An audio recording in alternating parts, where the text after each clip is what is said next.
오늘 말씀은 고린도전서 4장 14절에서 21절까지의 말씀입니다. 고린도전서 4장 14절부터 21절까지의 말씀,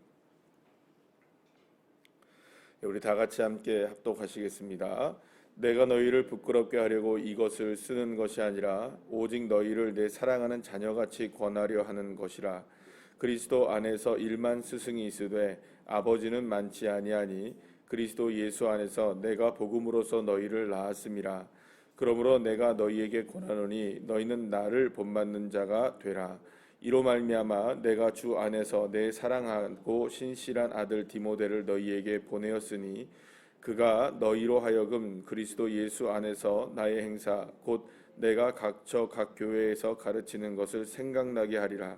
어떤 이들은 내가 너희에게 나아가지 아니할 것 같이 스스로 교만하여 줬으나 주께서 허락하시면 내가 너희에게 속히 나아가서 교만한 자들의 말이 아니라 오직 그 능력을 알아보겠으니 하나님의 나라는 말에 있지 아니하고 오직 능력에 있음이라.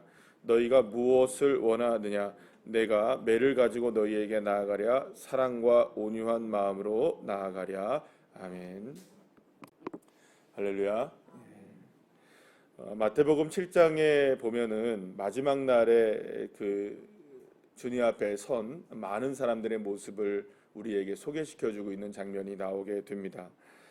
그래서 거기에 보게 되면은 주님께서 이제 보좌 앞에서 그런 기준 하나를 말씀을 하시죠. 나더러 주여 주여 하는 자마다 모두 다 천국에 들어가는 것이 아니라 오직 아버지의 뜻대로 행한 자라야만 이 천국에 들어갈 수 있다라고 주님이 선포를 하십니다.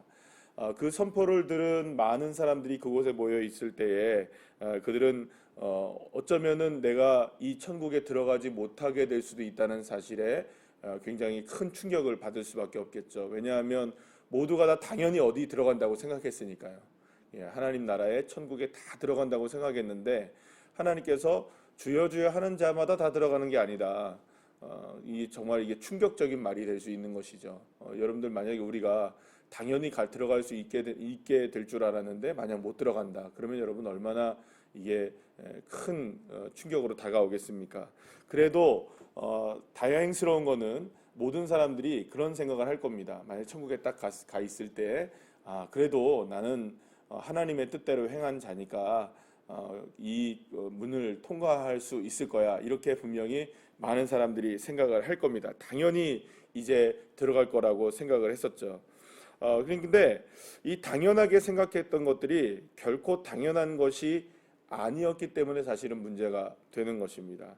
많은 사람들이 그곳에 가서야 내가 입술로만 주여 주여를 했지 정말로 하나님의 뜻대로는 살지 않았다는 것을 그 자리에 가서는 모두가 다 알게 된다는 것이죠. 그러면 정말로 이거는 큰일이 나는 겁니다. 주여 주여를 했는데도 불구하고 하나님 나라에 들어가지 못한 일이 일어났다. 여러분 그런 일이 만약에 일어나게 된다. 이게 만약에 저와 여러분의 일이다라고 생각한다면 이거는 정말 우리가 자다가도 벌떡 일어날 일인 겁니다. 사실은 그럴 일이 일어나서는 될까요, 안 될까요? 절대로 일어나서는 되지 않기 때문이죠. 오늘 오늘 이 말씀을 통해서 우리가 함께 나누게 될 것은 바로 이런 부분입니다. 분명하게 우리는 모두가 다 천국에 들어갈 줄 알았는데 알고 보니 사실은 예수님이 말씀하시는 것처럼 불법을 행하는 자들아 다 떠나가라 이렇게 말씀하신다고요. 그러니까 결국에는 모두가 다 당연하게 천국에 들어가고 모두가 다 그리스도인답게 살아가는 줄 알았는데 알고 보니 뭐라는 겁니까? 불법을 행하는 자들이었고 하나님의 뜻을 행하는 자들이 아니었고 이게 이제 나중에 이게 모든 것이 다 밝혀지게 되기 때문이죠. 그런데 이제 결국에는 이 마태복음 7장에서 말씀하는 마지막에 이제 말씀을 보게 되면 예수님이 말씀하시는 굉장히 중요한 부분은 뭐냐면 우리의 믿음이 그렇기 때문에 반석 같은 믿음이 되어야 된다. 어떤 상황에서도 이렇게 시류에 따라 흔들리거나 상황에 따라 변화되는 그런 믿음이 아니라 언제든지 굳건하게 비바람이 몰아치고 창수가 나고 바람이 불어도 흔들리지 않는 반석 위의 집과 같이 흔들리지 않는 그런 사람들이 되어야 한다. 주님께서 그런 결론의 말씀을 말씀하시는 것을 우리가 보게 되는데요. 결국에는 이 일을 통하여서 저와 여러분이 알 수 가장 명확하게 우리가 주님께서 우리의 삶을 들여다보시는 건 뭐냐면 우리의 중심에 어떤 믿음을 가지고 있느냐, 우리 마음 속에 어떤 마음을 가지고 살아갔느냐. 그러니까 겉으로 드러나는 어떤 그것도 굉장히 중요한 부분이기도 하겠지만 겉으로 드러나는 것보다 더 중요한 건 무엇이냐? 정작 중요한 것은 내 마음이 어떤 마음을 가지고 살았느냐는 결국에 드러날 수밖에 없다는 것이죠. 그러니까 결국에는 주님께서 우리에게 말씀하시는 것은 마음에 좋은 모습들이, 마음에 좋은 믿음이 있어야 삶에서도 좋은 열매가 맺어질 수 있다는 겁니다. 그러니까 열매만 좋고 그 뿌리는 나쁘고 나무는 나쁘다, 또 나무는 좋은데 열매가 나쁘다라는 그런 일들이 있을 수가 없다는 것이죠. 나무가 좋고 뿌리가 좋으면 반드시 무엇이 맺혀집니까? 좋은 열매가 맺어지게 되어 있다는 거예요. 그런데 알고 보니까 좋은 열매처럼 보여졌는데 사실은 그게 아니면 결국에는 나무의 문제, 뿌리의 문제가 분명히 있다는 것을 우리가 알게 된다는 것이죠. 사도 바울은 바로 오늘 고린도 교회 성도들에게 지금 이와 같은 예수님의 말씀을 전하고 있는 것이라고 볼 수가 있습니다. 사도 바울은 특별히 고린도 교회 성도들에게 오늘 본문에서 뭐라고 얘기하냐면 당당하게 얘기를 하죠. 나를 본받는 자 되라, 이렇게 얘기합니다. 사실은 여러분 굉장히 이거는 어려운 말씀 중에 하나입니다. 왜 그럴까요, 여러분? 제가 여러분들한테 여러분들의 신앙이 저를 좀 본받는 신앙이 됐으면 좋겠습니다 라고 얘기하면 여러분들 아멘 그러시겠습니까? 이게 쉽지 않은 일이잖아요. 예. 그렇다고 아니요 그럴 수도 없고, 그죠?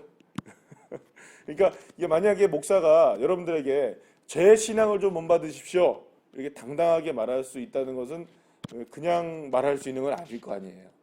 근데 사도 바울이 지금 고린도 교회를 향해서 뭐라고 얘기를 하고 있냐면 나를 본받는 자 되라라고 당당하게 얘기하고 있는 거예요. 사실은 누구를 본받는 자여야 한다는 겁니까? 이건 사실은 예수님을 본받으라는 말인데 그 예수님은 지금 그 고린도 교회 성도들을 만날 수 없는, 그러니까 볼 수 없고 이렇게 어떤 모델로서의 예수님은 계시지만 보여지는 것은 없기 때문에 당당하게 지금 사도 바울은 자기를 본받는 자 되라고 이렇게 말을 하고 있는데요.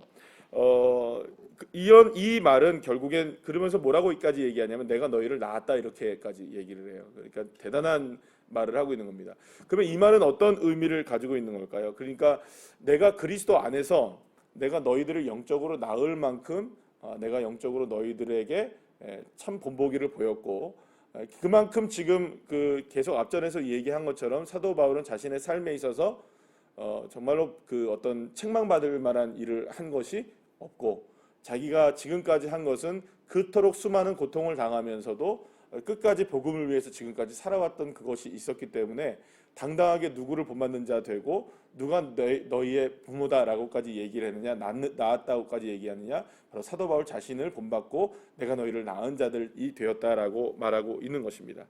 그러면 결국에는 이 말은 무슨 말이냐면 결국 바울은 교만하게 자기를 나타내는 것이 아니라 결국에는 예수님을 제쳐두고 그 어떤 것도 정당성을 얻을 수가 없다는 겁니다. 그러니까 마음의 믿음 안에 예수님이 계시지 않으면서 단지 최선을 다하는 열심을 통하여서 드러나는 것들이 그 사람을 평가할 수 있는 부분이 아니라는 거예요. 사실은 지금 고린도 교회 성도들이 누구를 평가하고 있습니까? 자꾸 사역자들을 평가하고 있고 사도 바울을 평가하고 있고 뭐 설교를 잘하네 못하네 뭐 이런 것들로 말을 잘하네 못하네 뭐 이런 것들을 가지고 평가를 하고 있고 그러면서 그 평가가 이 뭐랄까 사도 바울이나 어떤 사역자들을 향한 그 평가뿐만이 아니라 이게 누구에게로 돌려지기 시작할까요? 성도들에게 잣대를 돌려지기 시작하는 거예요. 그러니까 이렇게 보니까는 여러분 생각해 보세요. 뭐 사역자들, 교역자들을 그렇게 평가하는 사람들이 성도들 평가 안 하겠습니까? 그러니까 서로들 돌아가면서 보니까 이 사람은 저렇네, 저 사람은 이렇네, 나는 저 사람보다 은사가 많네, 나는 저 사람보다 더 능력이 많네, 뭐 이러면서 서로들 간에 서로를 판단하면서 그렇게 이제 교회가 서서히 병들어가기 시작했던 부분이 바로 이 고린도 교회의 문제였던 거거든요. 그럼 결국엔 이 사람들은 자기들이 더 높다고 생각하고 더 괜찮다고 생각하는 많은 그 모습들을 가지고 있으면서 정작에는 무엇이 없는 겁니까? 그 마음 속에 주여 주여는 하는데 하나님의 마음을 본받거나 주님의 뜻을 따라 행하거나 그리고 또 정말로 정당하게 믿음을 가지고 살아가는 것이 아니라 온통 마음 속에는 무엇으로 가득한 겁니까? 불법으로 가득한 모습으로 살아갔기 때문에 결국엔 마지막 순간에 이렇게 가다가는 어떻게 된다는 겁니까? 천국문에 이르러서 그 쫓겨나게 되는 일들이 이 고린도 교회 성도들에게 일어날 수 있기 때문에 사실은 영적으로 고린도 교회를 낳았던, 그것도 열심으로 목회를 하고 열심으로 복음을 전했던 사도 바울로서는 안타까울 수밖에 없는 겁니다. 자꾸 이 고린도 교회 성도들이 방향이 달라지는 거예요.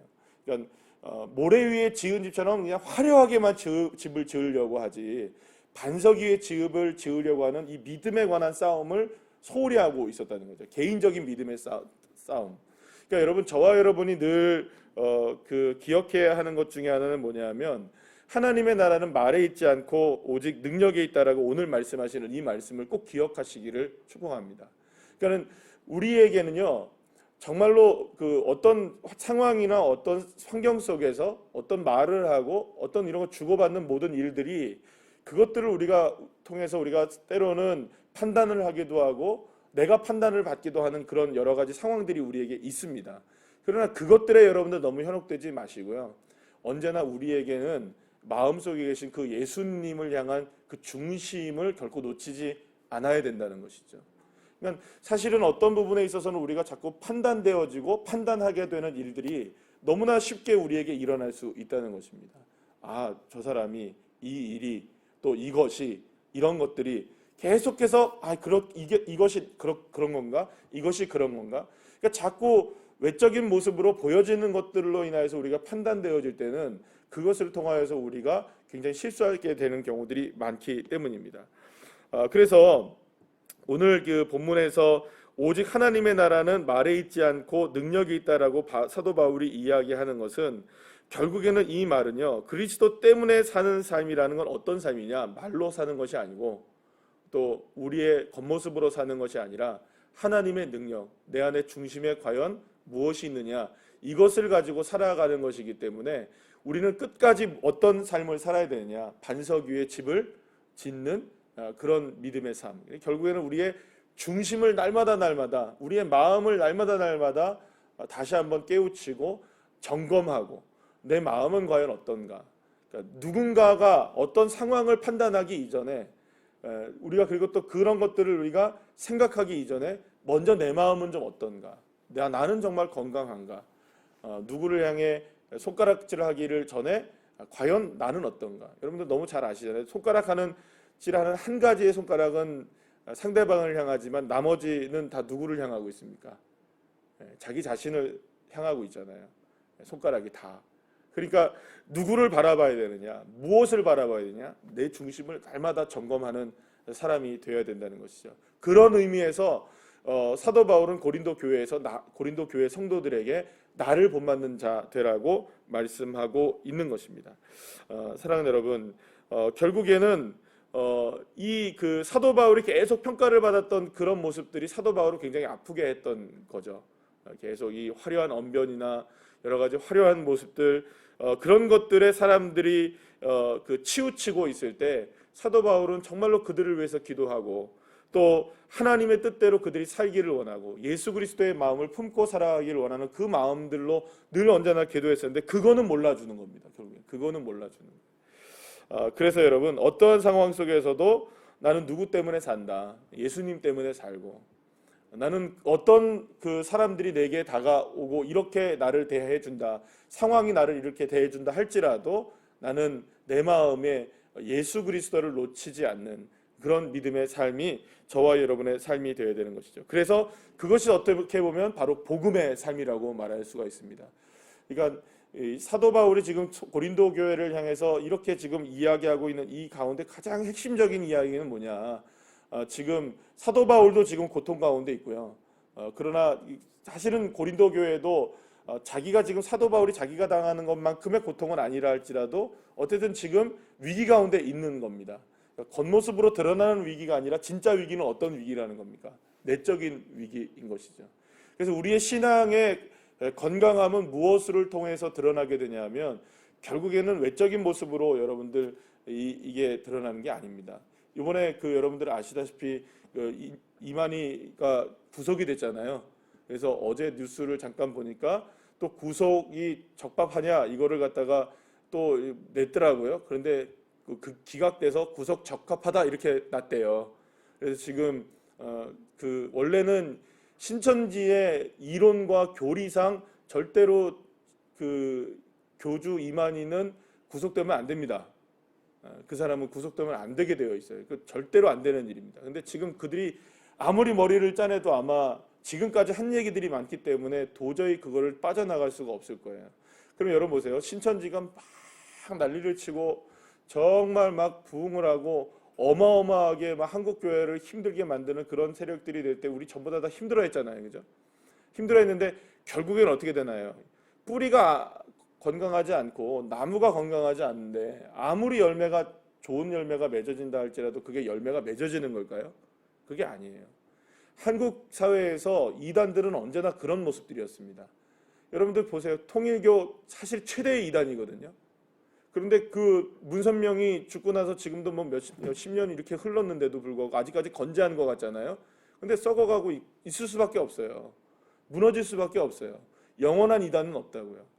영원한 이단은 없다고요. 계속해서 교주들이 바뀌고 계속 이렇게 바뀌는 일들이 벌어지게 되는 것은 결국 나무가 건강하지 않기 때문에, 뿌리가 건강하지 않기 때문에 결국에는 다 열매가 좋은 것 같아도 다 무너질 수밖에 없는 거죠.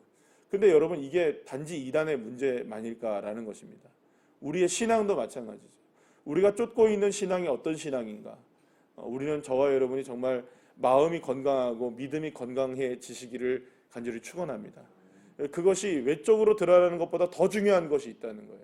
내 마음 속에 그 예수님, 그분을 품고 살아가느냐, 그분만 우리가 온전히 의지하며 살아가느냐, 그리스도 때문에 사느냐, 그렇지 않느냐, 이거를 여러분들이 늘 언제나 점검하는 것이 사실은 가장 건강한 신앙생활이라고 말할 수가 있습니다. 그래서 저와 여러분이 누군가가 만약에 여러분들한테 묻는다면 우리 신앙생활이 뭡니까? 어떻게 해서 우리가 예수님 신앙생활하는 게 어떤 게 신앙생활입니까? 그렇게 여러분들한테 누군가가 묻는다면 뭐 이런 교회 열심히 나오고 뭐하고 막 이런 얘기가 아니라 예수님 잘 믿는 게, 예수님 마음에 품고 믿음으로 잘 예수님 믿는 게 진짜 신앙입니다.